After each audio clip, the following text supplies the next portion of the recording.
Bien, el tema es charla de prevención, diagnóstico y tratamiento, en este caso precoz, del COVID-19, dirigido a la Iglesia, Alianza Cristiana y Misionera de Pueblo Libre, hoy, viernes 9 de abril de este año.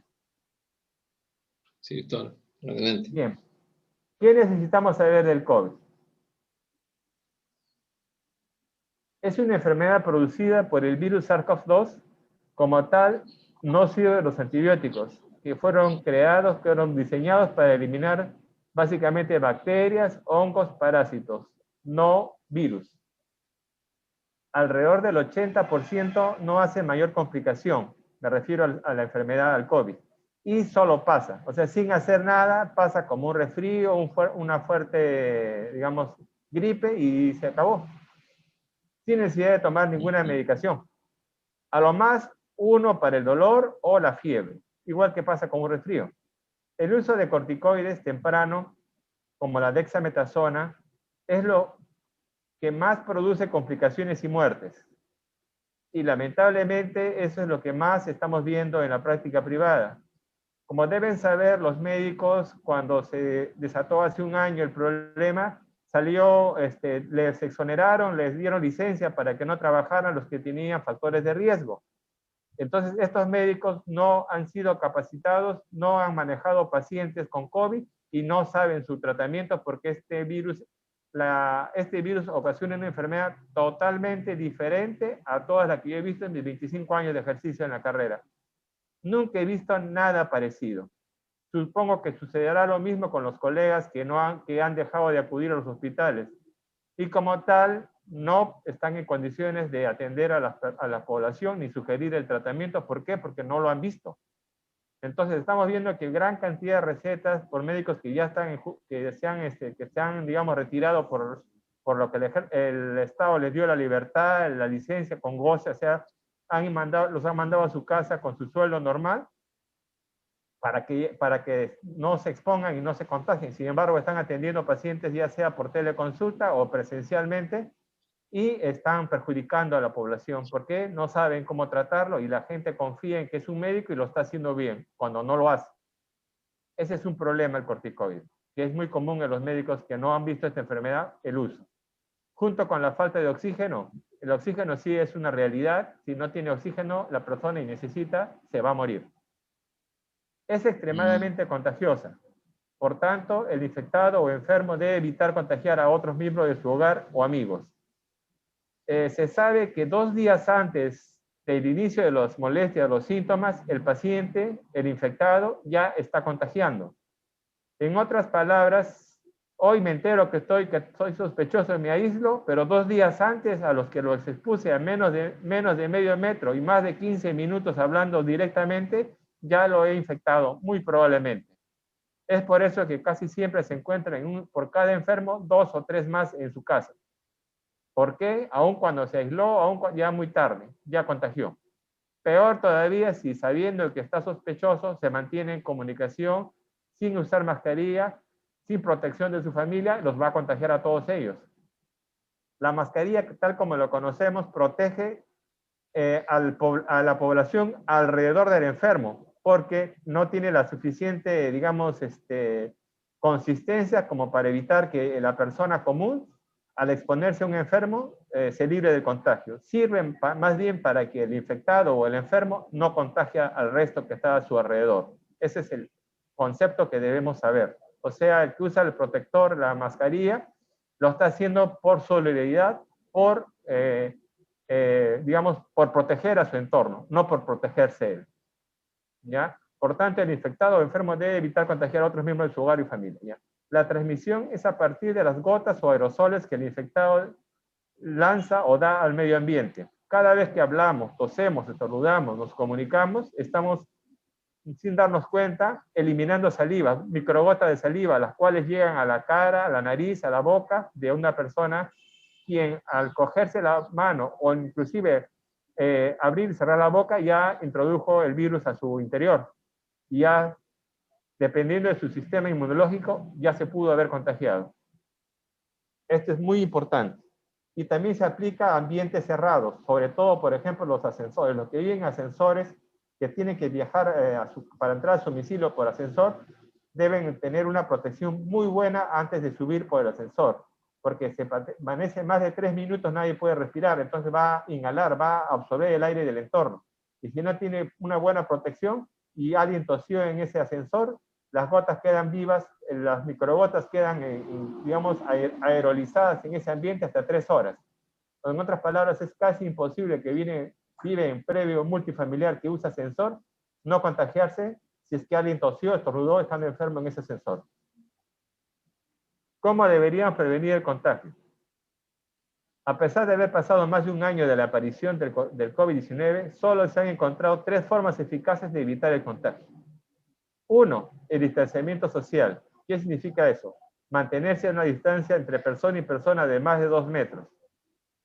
Si yo me mantengo a más de 2 metros de un enfermo, es casi imposible que me contagie, porque no alcanza su saliva, su tornudo, al eliminar sus virus, él al respirar, al toser, no logra llegar a estar en mi zona de acceso a que yo lo inhale, lo aspire, o me caigan las gotas.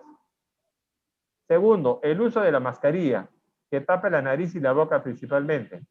Incluso los anteojos o protectores faciales. O sea, se ha demostrado, pero repito, esto sirve más importante para que el enfermo no contagie, no para que te protejas de un enfermo.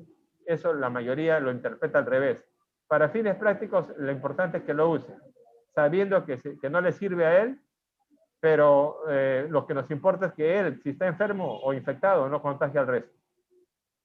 El lavado con agua y jabón de manos. Cada vez que cogemos algo que no sabemos su procedencia o no ha sido desinfectado, corremos el riesgo de coger un objeto en donde ha caído la saliva de un enfermo y que haya sido menos tiempo del necesario para que se destruya el virus y podamos nosotros, al tocar, llevarnos a la nariz, a la boca y infectarnos, o a los ojos.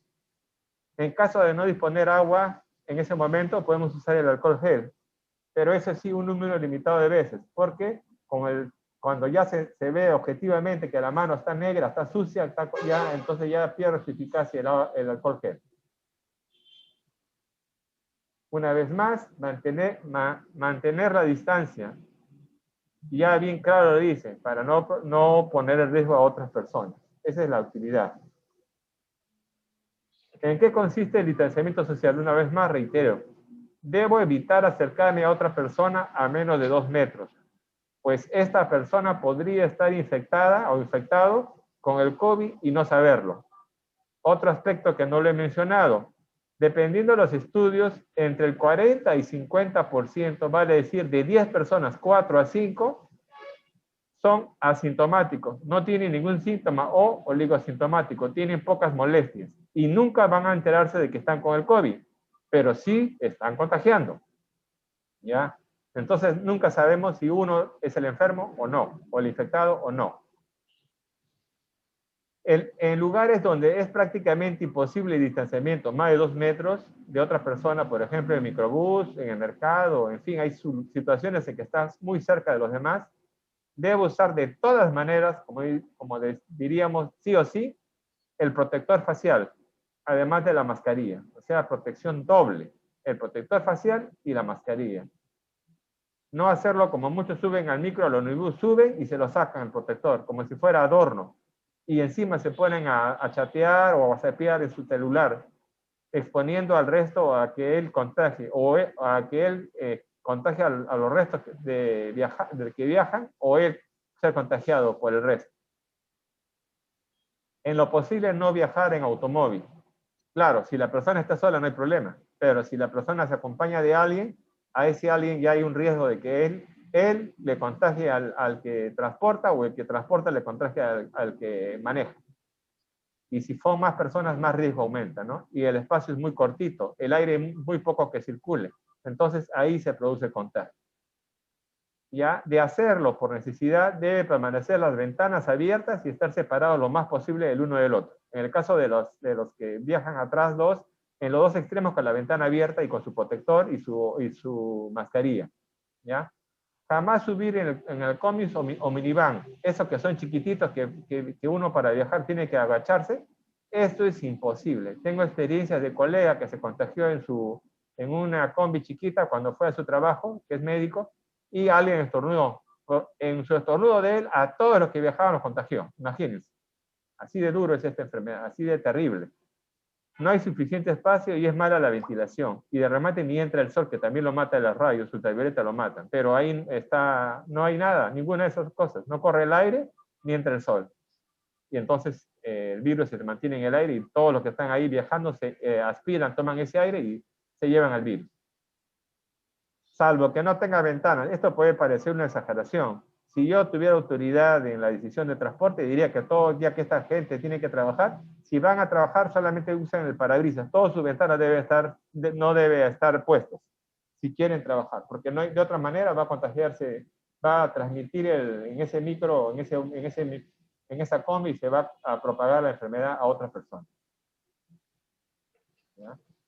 ¿Cómo debo usar la mascarilla? ¿Cómo se usa la mascarilla? Dependiendo del material del que esté hecha la mascarilla, es el tiempo que debo seguir usando. O sea, si yo lo uso, dependiendo de cuán bien o cuánto lo exponga a la contaminación o a la humedad, una vez que ya está deteriorado, debo cambiar. Si es de tela, se puede lavar interdiario inclusive. Si es de uso personal, es casi exagerando como una ropa interior, no puede usarlo más que uno. Si es la quirúrgica, ideal ponérmelo doble. ¿Por qué? Porque se ha demostrado que protege un poquito más usando doble. Si es el respirador N95, parecido al que estoy usando ahorita en la exposición, solo usarlo si soy personal de salud y estoy expuesto o atiendo pacientes que padecen COVID. Al resto no le sirve. Es un desperdicio porque hay poco de ese material. Entonces, si al usarlo una persona que no lo requiere, está privando a alguien que sí lo necesita de ese material escaso. La mascarilla debe ser lo más hermética posible para que no salga mi saliva y pueda, en caso de estar infectado, contagiar a quienes están cerca mío, menos de 2 metros de distancia. Si me la retiro para beber o comer, debo asegurarme de que los demás estén a más de 2 metros de distancia de mí. Luego me pongo de nuevo la mascarilla para no exponer a otros al contagio. Es una costumbre, tienes que habituarte. Lamentable, desgraciadamente, hay que vivir de esa manera. Una vez más, ¿cómo es la mascarilla? No hay buena resolución, pero la idea es esa, ¿no? Cómo colocarse, lavarse las manos, colocárselo de tal manera que cubra la nariz y la boca y asegurarse de que no salga el aire. ¿Cómo debo lavarme las manos? El lavado de manos debe ser adecuadamente efectuado. Para eso debo tener en cuenta los pasos. Va a depender de la técnica. Hay uno de 5 pasos, de 9 pasos y hasta de 18 pasos, dependiendo del lugar y la urgencia o la calidad de lavado. El chorro de agua debe correr sobre mis manos, quedando totalmente mojadas y eliminar con el frote la suciedad que hay en ellas. B. Jabonar completamente las manos, dedos, muñecas y brazos. Hasta ahí. C. Según la técnica seguida, debo friccionar cada dedo y palma como revés de las manos hasta la muñeca incluida. Finalmente, enjuagar y secar con papel descartable preferible, salvo que sea mi toalla personal. Cerrar el caño con el papel descartable que se va a eliminar. Una vez más, los pasos, ¿cómo se hace? ¿No? Es cuestión de habituarse, acostumbrarse, es una forma de vida que nos salva del contagio. ¿Cómo hago el diagnóstico del COVID? Bueno, a los médicos nos corresponde lo que es laboratorio, imágenes. Los 4 que más o menos están manejando formas de métodos diagnósticos, uno es el laboratorio, los 3 métodos que están más habituales, el famoso prueba molecular, también llamado PCR, la prueba que nos trajeron al Perú, la más inservible, la famosa serológica, la famosa prueba rápida, y en ninguna parte del mundo se utiliza para nada, solo el Perú lo compró y hicieron buenos negocios las empresas que hicieron eso. Es un perjuicio porque se gastó cientos de millones en algo que no sirve, poca utilidad, y la que sí tiene alguna utilidad y que ha aparecido y es más económica, la antigénica. Yo recomendaría al sospechoso o se hace la molecular o la antigénica. La famosa prueba rápida, la serológica, es la menos útil. Y de las dos es mucho más económica la antigénica, pero lo de malo de la antigénica es que no va a salir positivo solamente a los que tienen síntomas, porque a los que no tienen síntomas sería inútil hacerle la prueba, ¿no? Cuando hay síntomas, ideal el antigénico. Cuando no hay y hay sospecha por el contacto, por alguien cercano que ha estado expuesto, podría ser la molecular. La serológica yo la dejaría para fines epidemiológicos, o sea, cuando hace 2 meses, 3 meses, 2, 3 veces me expuse, no tengo ninguna molestia, pero quiero saber si que mi organismo entró para ver los anticuerpos. Los anticuerpos pueden durar 4 meses, 3 meses, 2 meses, va a variar, pero es lo que más dura. Hay personas que nunca se han hecho y se sale el antígeno, se hace la prueba rápida y sale los dos elevados, el IgG y el IgM. De repente de una infección que ha tenido hace 4 o 3 meses y en ese momento se aísla, es pérdida de tiempo. Espera 2 semanas, se vuelve a sacar y vuelta sale positivo los dos. Entonces no sirvió, no es para nada útil esa prueba. Solo sirve para, como se dice, saber si tuvo o no tuvo expuesto al virus, si entró o no entró, nada más. Bien, ¿en qué consiste el diagnóstico epidemiológico? En este caso epidemiológico se relaciona al entorno, cuando hay una epidemia que estamos viviendo ahorita. Se basa en el conocimiento de que es la patología predominante en una comunidad en un tiempo.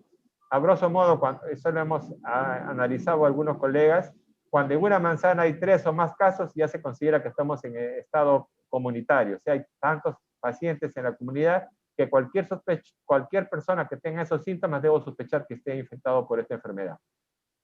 Una vez más, los métodos diagnósticos laboratoriales, molecular, antigénica o de anticuerpos, ¿no? ¿Cómo es el diagnóstico clínico? Que es el que sí podemos enseñar, el que más podemos identificar sin necesidad de laboratorio.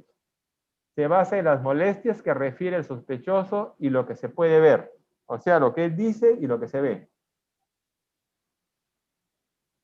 ¿Cómo es el clínico? En general, son varias las molestias que una persona puede presentar de estar con el COVID-19. En este caso, me estoy refiriendo a las molestias que presenta aquella persona que son sintomáticos, que tiene síntomas. Repito, dependiendo de las series, entre 40 y 50% de los que están infectados no lo saben y no tienen síntomas, o tienen muy pocos síntomas y no son conscientes de que sí pueden estar contagiando.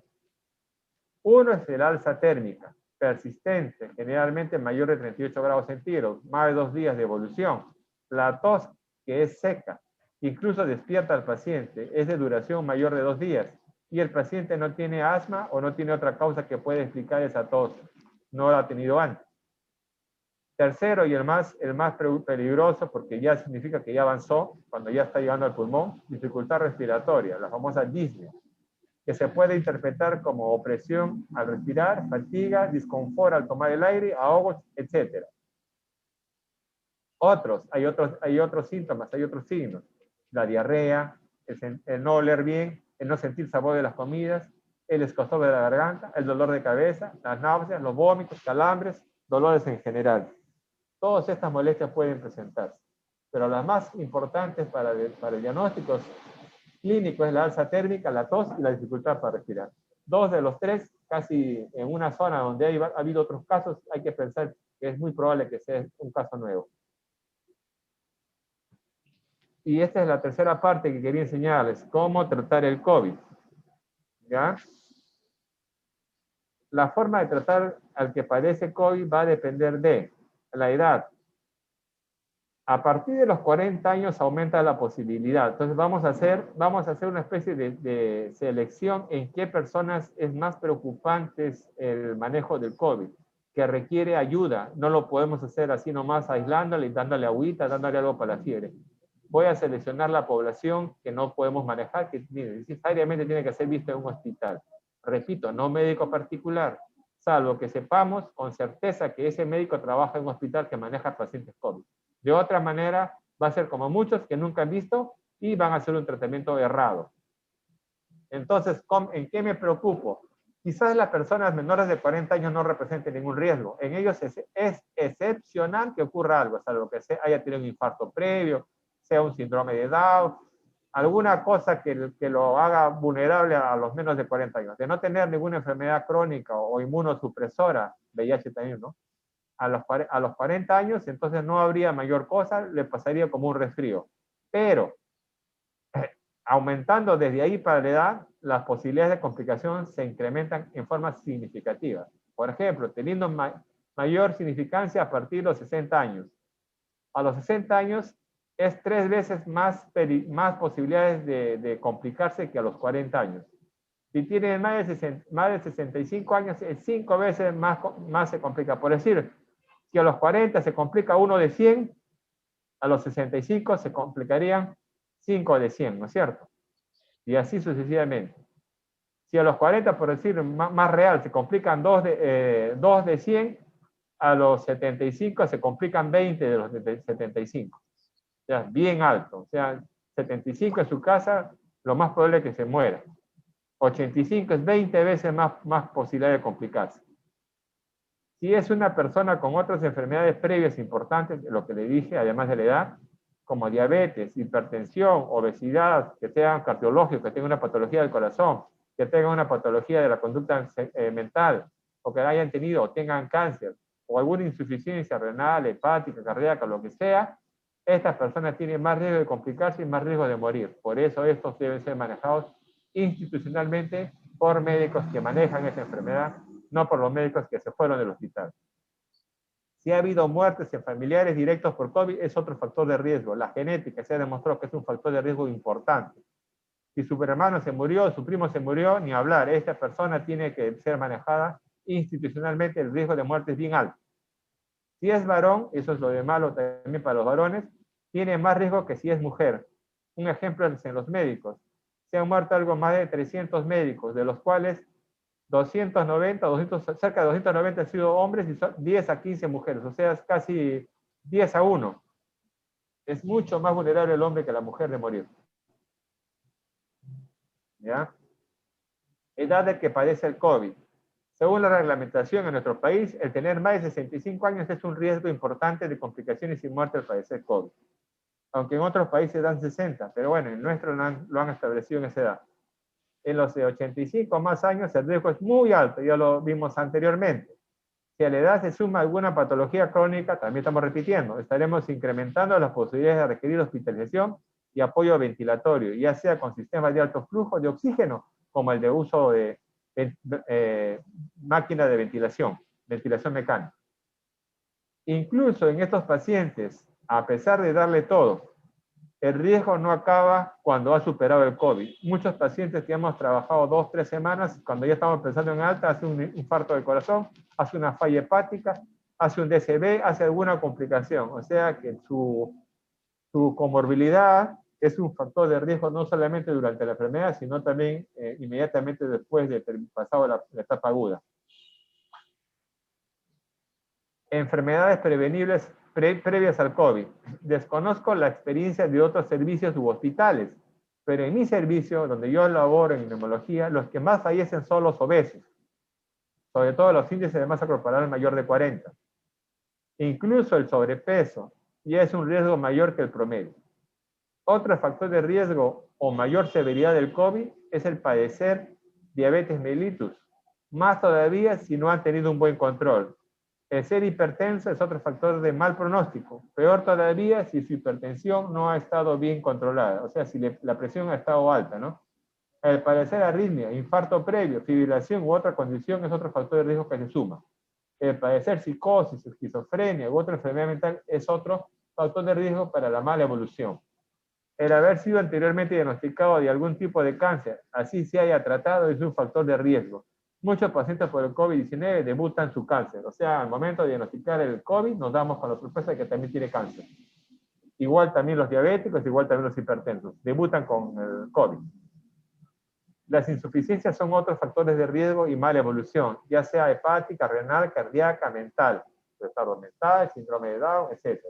El tener un familiar directo que ha fallecido por COVID representa otro factor de riesgo mayor que el promedio de complicaciones y muerte.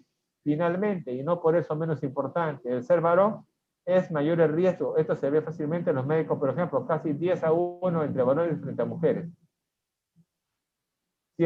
Entonces, ¿a quién puedo tratar y cómo? No a todos. Entonces, todos ellos que hemos visto que tienen factores de riesgo, mayoría de edad, esos no voy a tratarlos, no voy a poder ayudarles, se pueden morir en su casa. Entonces, a esos debo ir al hospital, sí o sí.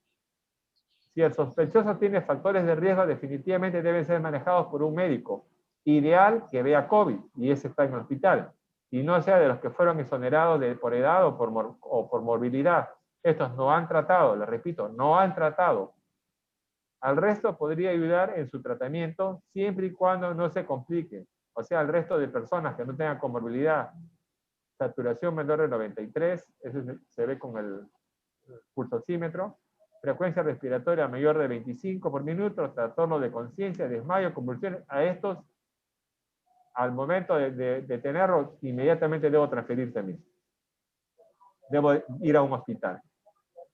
¿Ya? Si tiene 94, 95, no tiene factor de riesgo, puede esperar. Si la frecuencia respiratoria es 22, 20, podría tenerlo todavía que se recupere en su casa. Pero si ya pasó de 25 veces por minuto la respiración o la saturación menor a 93%, ya es un riesgo muy alto y debería ser institucionalizado. Para saber si estoy en condiciones de ayudar, debo ser lo suficientemente sereno y no ser una persona con factores de riesgo. ¿Ya? Porque si no, ya no sería un enfermo, sino serían dos. Debo saber tomar la temperatura, usar el pulsoxímetro, ya les dije, que hay que aprender a usar ese aparatito, es bastante sencillo. La frecuencia respiratoria con un cronómetro, ver en un minuto cuántas veces tomas y botas el aire, generalmente es de 12 a 16. Hasta la presión arterial, cómo aprender a tomar, aunque ahora hay aparatitos, tensiómetros ya digitales, que tú lo pones en el brazo, solito te da la presión. O el uso de insulina para los diabéticos. Pacientes menores de 60 años sin factores de riesgo, ¿qué es lo que debo hacer? Primero debo saber qué tiempo de enfermedad o infección tiene. Si es menos de una semana, aquí es expectante mi conducta, pues debo estar alerta a la aparición de algún factor de riesgo. Fiebre más de 2 días, frecuencia respiratoria mayor de 25 por minuto, o saturación menor de 23 de oxígeno, lo que estoy diciendo. Debo tratar las molestias nada más, además del enjuague de la boca con agua con sal cada 4 horas, y el beber más de 2 litros de agua por día. Si hay fiebre, paracetamol 1 gramo, hasta 3 veces al día puedo darle. Si es mayor de 39 grados centígrados, debería colocarle una ampolla de metamisol intramuscular.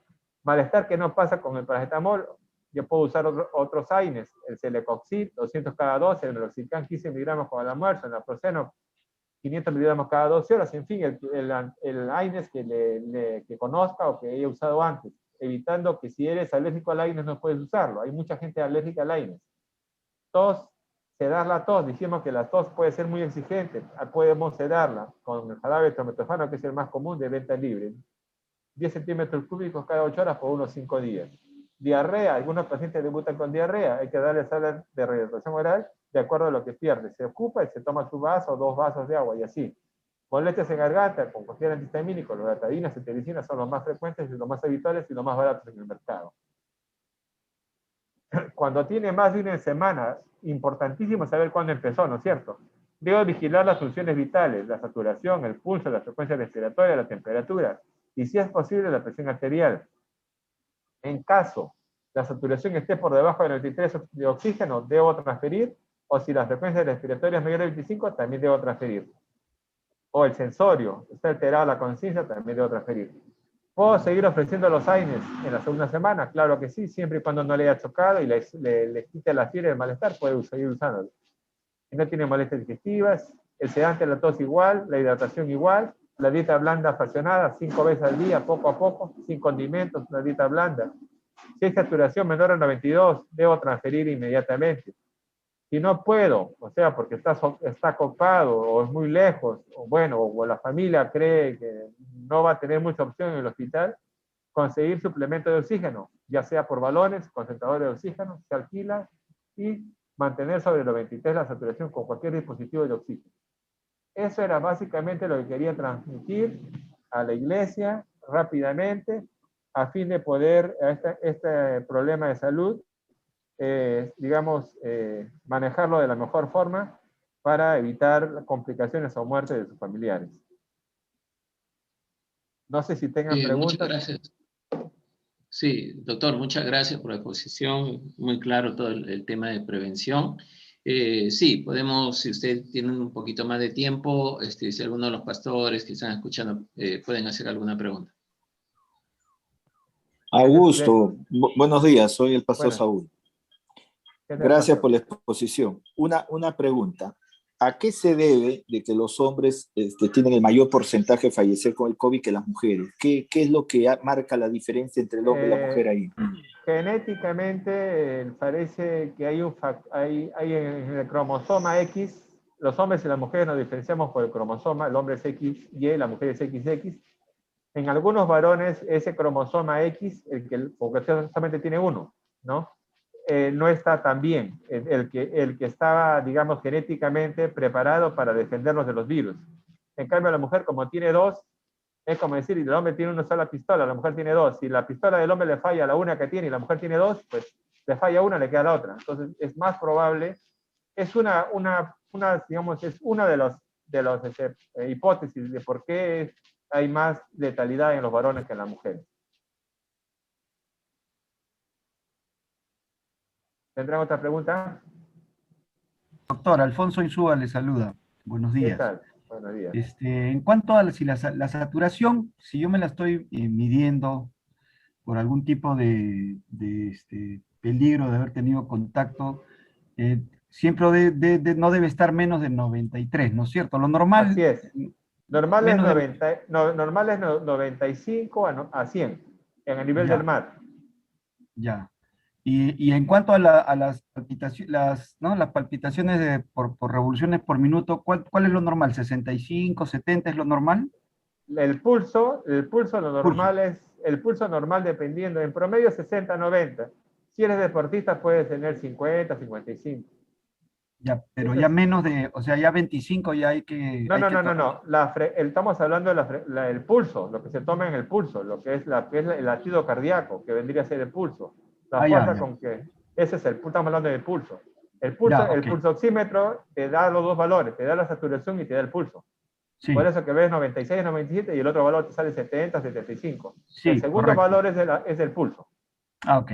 Un pulso normal, dependiendo si eres deportista o no, está entre 65 y 70. ¿Cuándo yo tendría que sospechar cuando el pulso está demasiado bajo? En el caso de COVID, y eso es algo que se ha descubierto recién en esta enfermedad, contrario a lo que ocurre con otras enfermedades infecciosas, cuando uno tiene una infección o hay fiebre, generalmente el pulso se incrementa. Cuando cualquier enfermedad digamos que afecte a una neumonía común de la bacteriana, te afecta al pulmón en forma importante, tu pulso se incrementa a 110, 120, 130. En esta enfermedad es al revés. Tu pulso normal, pongamos que sea 80, te da el COVID y te hace 70, 65, 60. O sea, es una disociación. Digamos, algo paradójico. En lugar de aumentar como con otras enfermedades, en esta enfermedad disminuye. Eso es un criterio más fácil, digamos, más elemental para sospechar de que estás con COVID. Cuando la saturación cae y el pulso, en lugar de subir, disminuye. Ok. Gracias, doctor. Doctor Edgar Taxa le saluda solamente para hacer esta consulta. Bueno, en otros momentos creo que ya de los protocolos de tratamiento se ha eliminado esto de la ivermectina. ¿Qué dice respecto a eso? ¿Cómo entender? Lo que he procurado es demostrar lo que está demostrado científicamente. Lo que está demostrado científicamente es que es un virus y los antibióticos no sirven. Lo que está demostrado científicamente es que la saturación, la baja de oxígeno se produce por compromiso del pulmón y el oxígeno sirve. Lo que se ha demostrado es que la dexametasona es un corticoide iniciado cuando ya hay insuficiencia respiratoria y cuando ya acabó la replicación viral, que el virus se está replicando, que generalmente ocurre al 9º o 10º día de iniciar la enfermedad, es útil. ¿Qué más se ha demostrado? Los anticoagulantes, sobre todo la enoxaparina, tiene utilidad para evitar los trombos en los vasos, que se producen casi siempre en esta enfermedad. Y la posición prona, el ponerse boca abajo, ayuda a mejorar la saturación. Esas son las 5 cosas nomás que hasta ahora, en un año, 3 meses de COVID, se ha descubierto. Ninguna otra cosa se ha descubierto hasta la fecha. Todo lo demás se especula, todo lo demás es experiencia del personal, grupal o de organizaciones. Yo tengo mi experiencia, que es discutible, otros tienen su experiencia, que es discutible, pero ninguna de las dos cosas, fuera de esas 5, se ha demostrado que tenga utilidad científicamente. Gracias, doctor. Doctor, muy buenos días. Muchísimas gracias por su exposición y gracias por su tiempo. Le habla el pastor Gary Ortiz. Una pregunta, doctor, con respecto ya a las personas que están pasando el proceso. Tal vez el tiempo que uno lo puede tener en casa a la persona que ha sido contagiada. ¿Qué ¿qué situaciones de prevención podemos tener? Por ejemplo, si un familiar la tenemos en casa, se ha contagiado, está con su proceso, y qué tiempo debemos de tenerlo, qué debemos hacer, cómo debemos de cuidarlo. El post-COVID, ¿qué sería? ¿Qué debemos darle? ¿Hay alguna recomendación, doctor? Muchas gracias por su respuesta. Ya, en primer lugar, cuando una persona se enferma o sospecha, debe aislarse, famoso aislamiento o cuarentena. El aislamiento para una persona que no requiere ventilación mecánica, no requiere oxígeno, no requiere atención hospitalaria institucionalizada, va a ser suficiente el aislamiento por 2 semanas, porque se ha demostrado que en más del 95% de los casos el virus 2 días antes de que empiecen los síntomas se está replicando y se replica hasta 8 días después de iniciar los síntomas. En otras palabras, en 10 días el virus ya acabó. O sea, en otras palabras, el ser humano es como cruzar un río de 10 metros. Si pasaste los 10 metros ya te salvaste. Algo así. Pero si estabas en el último metro y en el último metro te agarró un tiburón, el último día te moriste, por así decirlo. Entonces es vital esos 10 días para el contagio, porque en esos 10 días el virus puede hacerte mucho daño. Los pacientes que se requieren hospitalización es por el daño al pulmón y la falta de oxígeno, o daño a otros órganos, y la insuficiencia de esos órganos. Entonces, ante esa situación, requiere apoyo de hospitalario, intensivo inclusive de UCI, o de otras especialidades, neumología, cardiología, gastroenterología, en fin. Pero si el paciente, o el enfermo, o el infectado estuvo en su casa, de hecho que no se complicó. En otras palabras, en la casa, 2 semanas es suficiente. Y hasta ahora, en el año que tenemos de esta enfermedad, más de un año, no han demostrado ninguna terapia para el secuelo. Lo que sí se sabe es casi el 85% de los que han tenido COVID, infectados, enfermos, graves, cualquiera que sea, pero ha tenido, tienen una secuela de 85%. O sea, de casi todos tienen alguna secuela. O tienen problemas para dormir, o le duele la cabeza, le duele la espalda, le duele el músculo, se cansa, cualquier cosa. Le quedó. Eso hasta ahora no lo podemos resolver. Estamos más preocupados por salvar que no se mueran que por los que se salvaron y quedan con un problema. Amita. ¿Alguna otra pregunta? Doctor, Roger Vergara, he escuchado que como prevención se puede tomar o se debe tomar aspirina porque este virus como que tiende a hacer trombosis en la sangre. No. Si el paciente nunca ha usado, si está en tratamiento por su cardiólogo, tanto para la hipertensión, tanto para un infarto anterior o una arritmia o algo, ese tratamiento lo continúa, no se lo quita. Pero si nunca ha tomado y empieza a tomar, es un factor de riesgo para el sangrado. Puede sangrar durante la enfermedad, se complica. Hemos tenido pacientes que se mueren de sangrados por haber tomado una medicación que no era el momento oportuno para tomar. Okay. Es más, un colega que tenía una radio famosa, ¿cuánta gente habrá mandado a la tumba con su famosa warfarina? Que un tiempo estuvo proponiendo. ¿Cuánta gente habrá muerto por su culpa? Bueno. Yeah. Otra pregunta, doctor, sobre las diferencias que hay en las vacunas, que se está hablando de las vacunas, y la vacuna china, que mucho se ha comentado sobre eso también. ¿Qué nos puede comentar sobre el tema de las vacunas? Bueno, los que mejor manejan ese tema son los médicos de laboratorio, que tienen más conocimiento en la calidad, el procesamiento y el tipo de vacuna. Pero en general toda vacuna para ser aprobada por la OMS debe tener una efectividad de por lo menos 50%. Probablemente la que nos hemos puesto era la peor, pero aún así sirve en vez que nada. ¿Hubiesen elegido una mejor? Posiblemente.